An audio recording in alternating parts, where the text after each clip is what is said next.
오늘은 10계명의 아홉 번째 계명, 내 이웃에 대하여 거짓 증거하지 말라라는 말씀에 대해서 함께 나누겠습니다. 10계명은 우리가 함께 나누고 있는 것처럼 애굽에서 종살이 하던 백성들을 하나님께서 인도해 내시고 그리고 그들로 하여금 새로운 공동체를 시작하도록 하셨습니다. 그리고 그들에게 새로운 공동체를 이루는 백성으로서 어떤 삶을 살아야 할 것인가, 그것에 대해서 기준을 주신 거죠. 그래서 십계명은 기준입니다. 두 가지 기준이죠. 하나는 하나님과의 관계 속에서 어떤 삶을 살아야 하는가, 그리고 두 번째로 백성들, 새로운 공동체 안에서 백성들과 어떤 삶을 살아야 하는가, 그것에 대해서 말씀해 주시는 것입니다. 오늘 함께 다루는 아홉 번째 계명, 이웃에 대하여 거짓 증거하지 말라라는 말씀은 다른 사람과의 관계 속에서 우리는 어떻게 공동체를 세워가야 하는가, 그것에 대해서 말씀하고 있습니다. 히브리어에 거짓에 대한 단어 중에 가장 대표적으로 두 가지 단어가 있습니다. 하나는 근거 없음, 무가치함, 거짓, 말, 그것을 의미하는 샤베라는 단어가 있고, 또 하나는 거짓, 맹세, 허위, 속임 등을 의미하는 쉐케르라는 단어가 있습니다. 오늘 출애굽기 20장에 쓰인 단어는 쉐케르라는 단어입니다. 거짓, 맹세, 속임, 허위, 그것을 의미하는 거죠. 거짓 증거는 단순히 무가치하고 단순히 근거 없는 거짓말이 아니라 근거를 가지고, 허위 근거를 가지고 거짓 맹세를 하면서 다른 사람을 속이는 것, 그것을 의미하는 것입니다. 함께 우리가 공동체 생활을 하는데 사람들과의 관계 속에서 때로는 어떤 것이 진실인가, 진위 여부를 가리기 어려울 때가 있습니다. 그럴 때 간혹 사람들의 반응을 보면 어떻게 반응하냐면, 그 사건에 대한 진실성 자체에 대해서 논하기보다 내가 어느 편에 서 있는가, 그것에 따라서 그 사건에 대해서 말을 하는 의견이 참 많이 달라지는 것을 보게 됩니다. 나와 관계가 좋지 않은 사람에 대해서 이야기할 때는 왜곡되게 표현을 하고, 사실을 말하고 있지만 해석을 조금 왜곡해서 하는 거죠. 그리고 사실을 말을 하지만 그 의도를 폄하하는 것입니다. 때로는 의도를 가지지 않았는데 자기도 모르게 왜곡해서 덧붙이거나 빼거나 하는 경우도 있습니다. 반대로 나와 가까운 사람에 대해서 이야기할 때는 그 사람이 잘못했으면 명백하게 잘못했음에도 불구하고 일단 미화시켜 놓고 이야기를 하는 경우를 보게 됩니다. 이 두 가지 경우 다 그 안에 거짓이 들어갈 수 있는 거죠.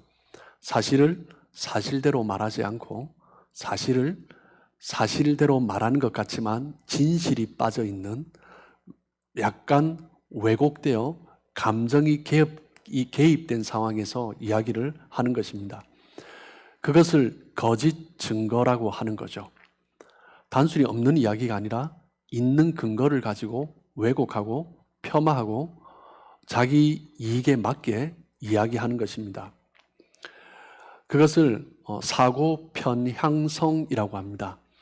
어떤 사건을 볼 때 편향된 방법으로 위치해서 그것을 해석하고 말하는 것입니다. 지금은 많이 좋아졌지만 옛날에 제가 한국에서 운전을 할 때 버스 옆에 가는 것이 참 항상 긴장하고 두려웠습니다. 언제 차선을 변경할지, 언제 튀어나올지 모르는 거죠.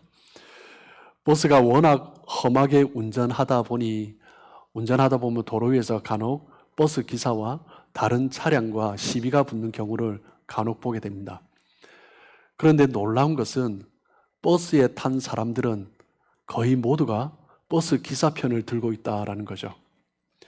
자기 자신이 운전을 할 때는 버스를 향하여서 그렇게 하면 안 된다라고 말을 했는데, 버스를 탄 순간 전부 하나가 되어서 반대편 차량을 향하여 함께 비난하는 것입니다. 반대편 차량에 탄 사람들은 어떻게 할까요? 자기 차량 운전자 편을 드는 거죠. 버스 기사가 너무 험하게 끼어들었다라고 비난하는 것입니다. 대표적으로 사고 편향성이 일어나고 있는 현장입니다. 무의식적으로 내가 속한 편을 위해서 내가 주장하고 있는 것입니다. 자기가 속한 편의 잘못은 일단 덮어두고 시작하는 거죠. 자기 편이 더 잘못해도 적게 실수한 상대편에 대해서 더 큰 책임을 씌우는 것입니다. 이런 사고 편향성은 운전할 때뿐만 아니라 우리의 삶에도 굉장히 많이 일어나고 있습니다. 특별히 보면 교회 안에 그런 경우를 참 많이 봐요. 아이들이 싸웠을 때 일단 부모는, 어떤 부모들은, 성숙한 부모는 그렇지 않지만 많은 부모들이 일단 자기 아들, 자기 자녀 편 들어놓고 대화를 시작합니다. 다른 아이가 어떻게 했는지, 우리 아이가 어떻게 했는지 공정하게 이야기하기보다 다른 아이의 실수에 대해서, 잘못에 대해서 강조하면서 이야기를 하는 거죠. 교회 안에서도 성인들도 마찬가지입니다. 어떤 사실에 대해서 이야기할 때 사실을 이야기하지만 진실하게 이야기하지 않는 거죠. 사실을 왜곡하는 것입니다. 폄하하는 것입니다. 공정하게 판단하지 않는 거죠. 이런 사고 편향성이 일어나게 되면 그 공동체의 관계는 깨어지기 시작하는 것입니다. 하나님은 이스라엘 백성들로 하여금 새로운 공동체를 시작하는 이 시점에서 이 사고 편향성, 거짓 증거하지 말라, 그냥 무가치하게 의미 없는 말이 아니라 근거를 가지고 분명한 어떤 확신을 가지고 맹세까지 하면서 거짓되게 속이면서 하는 것에 대해서 경고하고 계시는 것입니다. 십계명을 저희들이 계속 다루고 있는데 지금 한 3개월째, 거의 4개월이 되어가네요. 함께 다루고 있는데 십계명을 다루다 보니 우리 속에 있는 죄의 모습을 자꾸 건드리게 됩니다. 그래서 조금 십계명 설교를 하면서 불편한 부분이 좀 없지 않아 한 번씩 있습니다. 그래서 설교를 하면서도 좀 부드럽게 전해야 하는데 이런 마음이 들 때가 한 번씩 있습니다. 40대가 되면은 다들 이야기하기를 이제 정기 건강검진을 꾸준히 받아야 된다라고 이야기합니다. 그런데 어떤 분들은 병원에 가서 검사하는 것을 굉장히 싫어합니다. 저와 함께 사시는 분도 그것을 굉장히 싫어해요. 어떤 분의 경우에 보면 자신의 건강에 대해서 과신하는 사람도 있고, 어떤 사람들은 혹시 내 안에 어떤 질병이나 문제가 있으면 어떻게 할까라는 두려움 때문에 아예 건강검진 자체를 싫어하는 그런 분도 있습니다. 만약 어떤 질병이 건강검진을 통해서 드러나게 된다면 기분이 좋지 않죠. 슬프겠죠. 그렇다 할지라도 그냥 모르고 넘어가는 것보다 이제 그것을 알게 되었으니 치료를 시작할 수 있잖아요. 그러니까 참 좋은 일이죠. 십계명이 바로 그와 같은 것입니다. 십계명을 계속 다루다 보니 우리 안에 있는 연약함이 드러나게 되고 건드려지게 되고 우리의 죄가 우리 안에 있다라는 것을 돌아보게 되는 것은 당연한 것입니다. 그런데 그것을 덮어두고 지나가면 오히려 더 큰 병이 되는 거죠. 내가 그것을 깨닫게 되었을 때, 발견하게 되었을 때, 그때 고칠 수 있다면 그것은 참 좋은 것이고 축복인 것입니다. 병원에서 건강검진을 하러 가면 대충 감기 걸렸을 때 가는 것처럼 눈 보고 가슴에 청진기 대보고 툭툭 두드려보고 그것으로 끝나지 않습니다. 피 검사도 하고 초음파도 하고 내시경도 하고 필요에 따라 MRI도 하면서 아주 정밀하게 우리의 몸을 사사시 살펴보는 거죠. 십계명을 함께 다루며 우리 안에 있는 그러한 죄악들이 나타나게 될 때 우리의 몸 안에 있는 연약함들, 우리의 삶 가운데 있는, 때로는 우리 공동체 안에 있는 연약함들, 그 죄성이 드러난다면 하나님 앞에 가지고 나아가야 하는 것입니다.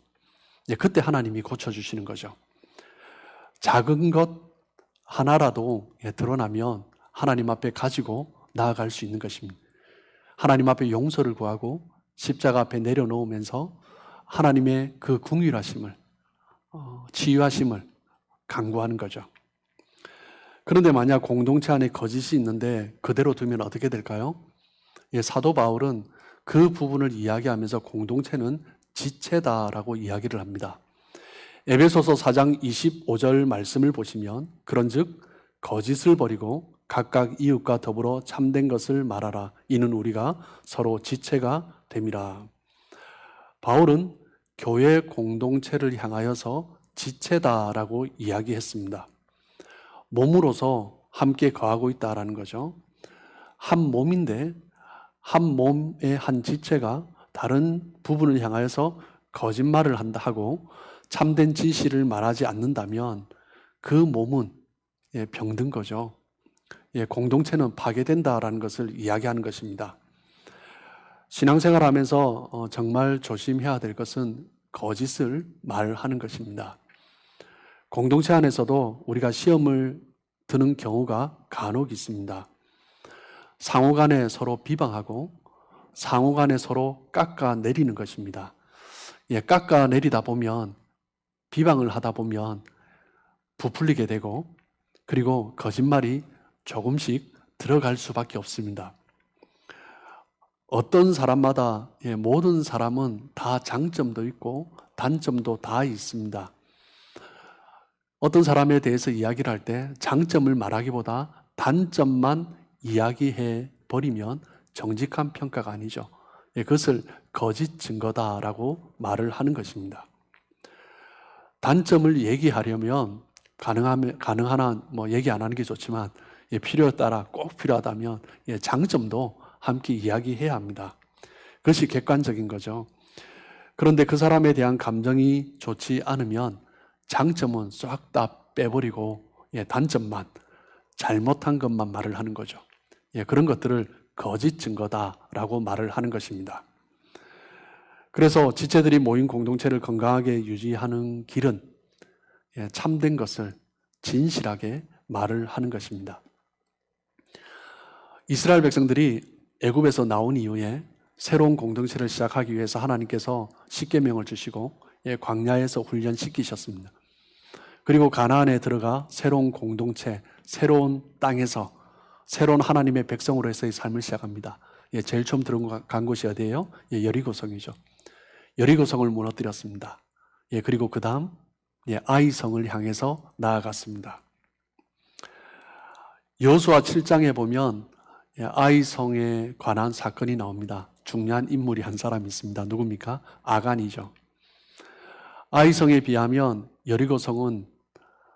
여리고성에 비하면 아이성은 너무나 작고 왜소한 성이었습니다. 그런데 여리고성에서 승리하였던 그 이스라엘 백성들이 아이성에서 패배하게 됩니다. 그때 여호수아와 이스라엘의 장로들이 함께 하나님 앞에 엎드려 자복하며 통회하며 나아갑니다. 여호수아 7장 10절 11절입니다. 여호와께서 여호수아에게 이르시되 일어나라 어찌하여 이렇게 엎드렸느냐 이스라엘이 범죄하여 내가 그들에게 명령한 나의 언약을 어겼으며 또한 그들이 온전히 바친 물건을 가져가고 도둑질하며 속이고 그것을 그들의 물건들 가운데 두었느니라. 아간의 문제는 무엇입니까? 도둑질한 것뿐만 아니라 속인 것입니다. 그래서 이스라엘 백성들은 아간과 그의 가족을 돌로 쳐서 죽였습니다. 그의 가족들뿐만 아니라 그에게 속한 모든 짐승들과 모든 소유물까지 함께 불태워서 돌 무더기를 쌓아버렸습니다. 왜 하나님께서 이렇게 무섭게 심판하십니까? 그 이유는 새로운 공동체를 시작하는 시점이잖아요. 공동체를 세워가는데 거짓이 들어오면 공동체는 금방 파괴되기 때문입니다. 서로 속이는 것, 그것은 공동체를 무너뜨리는 암적인 요소이기 때문에 하나님은 무섭게 심판하신 거죠. 신약의 교회를 시작할 때도 비슷한 사건이 있습니다. 사도행전 5장에 있는 사건이죠. 바로 아나니아와 삽비라의 사건입니다. 아나니아와 삽비라 부부가 재산을 팔아서 사도들의 발 앞에 가져다 놓았습니다. 그때 사도 베드로는 그들을 책망합니다. 그러자마자 아나니아가 바로 그 앞에 즉사하고 그리고 뒤에 들어온 삽비라도 즉사하게 됩니다. 왜 자기의 소유를 팔아서 모든 재산을 팔아서 거의 반은 자기들이 갖고 반은 드렸어요. 그것이 왜 그렇게 문제입니까? 그 문제는 단지 돈의 문제가 아닙니다. 하나님이 왜 그들을 그렇게 죽이기까지 하셨는가? 그것은 거짓의 문제였기 때문입니다. 사도행전 5장 3절입니다. 베드로가 이르되 아나니아야 어찌하여 사탄이 내 마음에 가득하여 내가 성령을 속이고 땅값 얼마를 감추었느냐. 하나님이 아나니아와 삽비라를 이렇게 무섭게 다루신 이유는 무엇입니까? 이제 새로운 공동체, 교회가 시작되잖아요. 예수 그리스도를 보내주시고 승천하신 이후에 이제 교회 공동체가 시작되는데 그 교회는 결코 거짓 위에 세워질 수 없다는 것을 보여주신 것입니다. 하나님께서 이스라엘 백성들을 가나안 땅에서 새로운 하나님의 백성으로 시작하실 때도 결코 거짓을 내버려 두지 않으셨습니다. 그리고 새로운 교회 공동체를 시작하실 때도 결코 거짓을 내버려 두지 않으셨습니다. 하나님의 교회는, 하나님의 공동체는 진실 위에 세워져야 하기 때문입니다. 거짓이 끼어들면 결코 교회는 바로 세워질 수 없습니다. 하나님의 진리의 말씀 위에 세워진 교회의 생명은 진실함입니다. 진실함이 무너지면 교회는 설 수 없습니다. 하나님의 백성들에게서 서로 속이고 속이는 일이 일어나면 그 교회는 온전한 교회로 설 수 없는 거죠. 헌금을 했느냐 하지 않았느냐, 11조를 했느냐 하지 않았느냐, 왜 11조를 그렇게 감추면서 제대로 하지 않았느냐, 그게 중요한 게 아닙니다. 봉사를 하느냐 하지 않느냐, 저 사람은 열심히 봉사하는데 왜 하지 않느냐, 토요일날 청소하러 오는 사람 보면 꼭 그 사람만 오고 식당 봉사하는 사람은 왜 그 사람만 하고 저 사람은 하지 않느냐, 그게 중요한 것이 아닙니다. 교회는 더 중요한 것이 있습니다. 얼마나 진실한가입니다. 얼마나 진실하게 나는 말하고 있고 행동하고 있고 생각하고 있는가. 교회 안에 하나님께서 주목하시는 일은 무엇이냐면 얼마나 많은 일을 하는가. 그것도 정말 귀합니다. 그것을 폄하하는 것이 결코 아닙니다. 그런데 아무리 열심히 해도, 아무리 봉사를 해도, 아무리 섬겨도 그 안에 진실함이 없다면 그 모든 것은 하나님의 심판이 대상이 된다라는 거죠. 그렇기 때문에 하나님은 새로운 공동체, 이스라엘을 시작하시면서 새로운 공동체, 교회를 시작하시면서 그 거짓, 그 속이는 것은 그렇게 무섭게 다루신 것입니다. 사도행전 5장 3절을 우리가 잠시 전에 읽었지만 다시 한번 보시면 사탄의 속성에 대해서 분명하게 이야기하고 있습니다. 아나니아야 어찌하여 사탄이 내 마음에 가득하여. 사탄이 가득하면 어떻게 됩니까? 성령을 속이고 땅값 얼마를 감추었느냐. 사탄이 그 속에 있으면 속이게 되는 거죠. 거짓의 배후에는 사탄이 있습니다. 예수님도 그것에 대해서 말씀하십니다. 요한복음 8장 44절입니다. 너희는 너희 아비 마귀에게서 났으니 너희 아비의 욕심대로 너희도 행하고자 하느니라. 그는 처음부터 살인한 자요 진리가 그 속에 없으므로 진리에 서지 못하고 거짓을 말할 때마다 제 것으로 말하나니 이는 그가 거짓말쟁이요 거짓의 아비가 되었습니다. 예수님은 마귀를 거짓의 아비다라고 말씀합니다. 즉 우리가 거짓말을 하고 거짓된 행동을 하고 거짓 증거를 하고 속이는 것은 마귀의 자식이 되어버렸다라는 거죠. 첫 번째 인간 아담과 하와가 마귀의 사탄의 거짓에 넘어갔습니다. 하나님께서 선악과를 따먹지 말라고 하셨는데 완전히 없는 이야기가 아니라 하나님이 하신 말씀을 왜곡한 거죠. 그것이 바로 거짓 증거입니다. 사단은 진실을 왜곡시킴으로 하나님 앞에서 하나님의 진리에서 떠나게 만든 것입니다. 여러분, 우리 그리스도인은, 하나님의 백성들은 진리를 붙들고 있고 진리의 증인입니다. 우리 그리스도인들은 복음의 증인입니다. 증인에게 가장 중요한 것은 무엇이냐면 본 것을 그대로 전달하는 것입니다. 내가 말하는 것을 본 것 그대로 전해야지 뺄 것은 빼고 더할 것은 더하고 과장할 것은 과장하고 폄하할 것은 폄하하면서 전하는 것은 증인의 모습이 아닙니다. 증인의 생명은 진실성입니다. 거짓 증거하지 말라라는 말씀은 하나님의 백성은 진실한 증인이 되어야 한다라는 것을 말씀하시는 것입니다. 사단은 거짓말의 아비이고 거짓말쟁이로서 우리 가운데 역사하지만 하나님은 결코 거짓을 말하지 않으시고 진실하신 분이십니다. 우리는 하나님의 자녀들입니다. 하나님의 아들이고 하나님의 딸이죠. 그러면 우리가 추구해야 될 것은 진실입니다. 하나님을 믿는 자에게 가장 중요한 것은 진실함입니다. 내가 무엇을 하느냐, 그것보다 더 중요한 것은 얼마나 진실한 모습으로 서 있는가, 그것이 중요한 것입니다. 창세기 12장에 보면 아브라함이 기근 때문에 애굽으로 내려갑니다. 먹을 것이 없으니 내려간 거죠. 그때 아브라함이 실수를 합니다. 어떤 실수를 합니까? 이 아내 사례를 너무나 예뻤는지 애굽왕 바로가 그 아내 사례를 취하기 위해서 자기를 죽이고 취할까 봐 누이라고 말을 했습니다. 누이라고 말을 하면 잘 대접받을 수 있기 때문이죠. 그런데 그 일로 말미암아 하나님은 바로의 집에 큰 재앙을 내리십니다. 결국 아브라함은 아내 사례를 다시 되찾게 되지만 자신의 거짓말이 다 드러났습니다. 우리도 보면 간혹 위기를 모면하기 위해서 거짓말을 하는 경우가 있습니다. 순간적으로 진실을 택하기보다 거짓말을 해서 위기를 그냥 넘어가려고 할 때가 있습니다.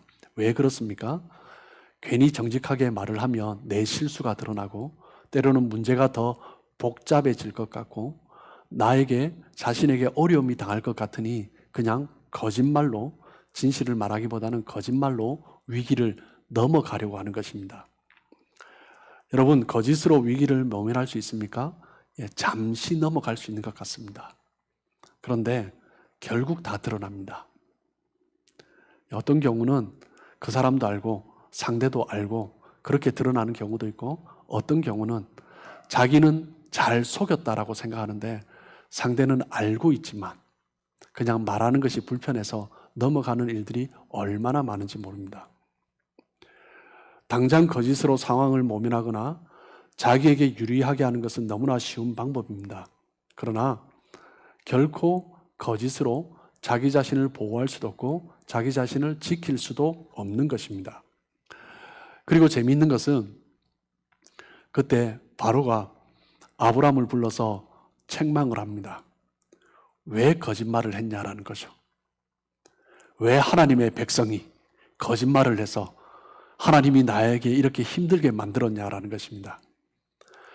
바로는 자기 자신은 스스로 신이라고 거짓말을 하면서 그 삶 자체가 거짓인데 하나님의 백성을 향하여서는 거짓말을 했다고 책망하는 것입니다.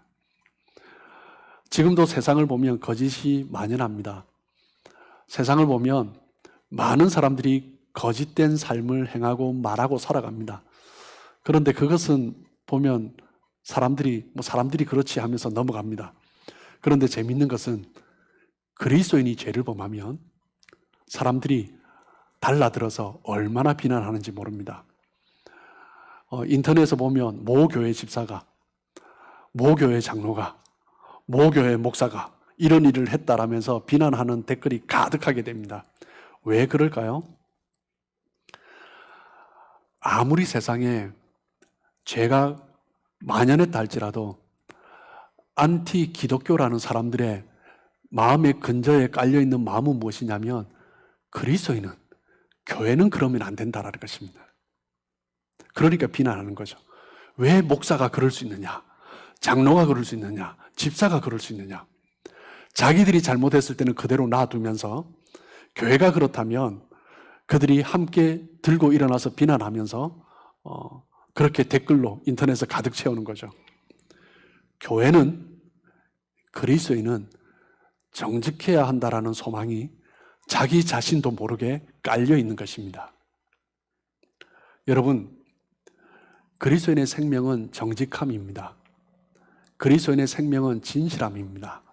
하나님을 모르고 교회를 향해서 손가락질하는 사람도 교회는, 그리스도인은 진실해야 한다라고 말을 합니다. 아브라함이 거짓말을 한 것은 잔머리를 쓴 것입니다. 거짓말을 한다라는 것은 하나님에 대한 신뢰가 없다라는 거죠. 하나님에 대해서 하나님이 어떻게 행하실까, 그것을 신뢰하기보다 자기 생각, 자기 판단, 그것을 믿고 그것을 더 신뢰하기 때문에 자기 방법대로 해결하는 것입니다. 그러다 보면 거짓말을 하게 되는 거죠. 우리도 살아가면서 진실과 거짓 사이에서 머뭇거릴 때가 있습니다. 그런데 진실을 선택하려 하니 손해가 있는 거죠. 어려움을 당하게 되는 것입니다. 그럴 때 하나님의 백성은 진실을 선택해야 되죠. 왜? 결국 하나님께서 진실을 승리케 하실 것이라는 것을 우리는 믿기 때문입니다. 결코 거짓 위에 우리의 인생을 세울 수 없습니다. 거짓은 다 무너집니다. 진실과 거짓 사이에 있을 때 우리가 어느 쪽을 선택하는가, 그것이 우리의 신앙입니다. 우리가 하나님을 신뢰한다면 내가 진실을 선택할 때 어떤 어려움과 불이익이 있다 할지라도 기꺼이 감수할 수 있어야 하는 거죠. 거짓말로 일순간의 위기를 피하려고 하지 않고 진실한 말을 할 수 있는 사람, 그 사람이 바로 믿음의 사람인 것입니다. 진실을 선택하는 것은 그렇기 때문에 용기가 필요한 것입니다. 용기가 없으면 진실을 선택하지 못합니다. 두려움이 많은 사람, 어찌 될까 염려가 많은 사람, 그냥 거짓말을 할 수밖에 없습니다. 불안하니까요.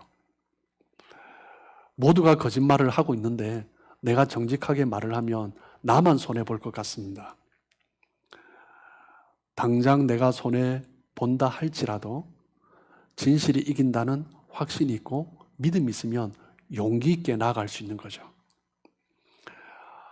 진실을 선택하는 것은 믿음이고 믿음의 용기입니다. 믿음의 용기가 없으면 자기도 모르게 거짓말을 하게 되고 거짓의 편에 서게 되는 거죠. 하나님이 가장 기뻐하시는 것은 진실한 말과 행동을 하는 사람입니다. 이스라엘 백성 가운데 가장 존경받는 인물을 한 사람 뽑으라면 예수님 외에 지금 유대인들에게 뽑으라고 하면 당연히 다윗을 뽑을 것입니다. 그들은 지금도 다윗과 같은 메시아를 기다리고 있습니다. 그래서 이스라엘 국기에 별이 그려져 있죠. 삼각형과 그리고 거꾸로 된 삼각형, 그 별을 다윗의 별이라고 합니다. 그만큼 다윗을 존경하고 다윗과 같은 인물을 사모하고 있습니다. 그런데 이 다윗이 어떤 사람입니까? 밧세바를 범했습니다. 그리고 다윗은 자신의 죄를 감추기 위하여서 우리아를 위하는 척하면서 거짓말을 하여 밧세바의 남편 우리아를 전쟁터에서 불러들였습니다. 그리고 자기의 계획대로 되지 않자 우리아를 죽이기로 결심합니다. 우리아를 죽이기 위해서 또 거짓말을 합니다. 전쟁터로 다시 보내면서 우리아를 죽이기 위한 계책을 우리아 손에 들려서 보냅니다. 그 왕의 명령을 따라 요압 장군은 우리아를 죽이죠. 전장 최전선에서 우리아를 놔두고 빠져버리는 거죠. 우리아가 전장에서 죽었다는 소식을 들으며 이스라엘 백성들 가운데 피해가 있었음에도 불구하고 괜찮다라고 다윗은 반응을 하고 거짓된 또 위장된 모습을 보입니다. 이 모든 왕의 명령을 실행했던 충성된 요압 장군은 거짓된 왕의 모습을 적나라하게 보았던 거죠. 그렇게 다윗은 철저하게 자기뿐만 아니라 충성하고 있는 장군에게서도 거짓의 사람으로 되어가고 있었던 것입니다. 시간이 지나며 그 모든 죄가 덮여진 것 같았습니다. 그런데 어느 날 갑자기 나단 선지자가 다윗을 찾아왔습니다. 다윗의 죄를 책망합니다. 다윗의 거짓을 책망합니다. 당시 다윗은 굉장히 안정되게 통치를 하고 있었습니다.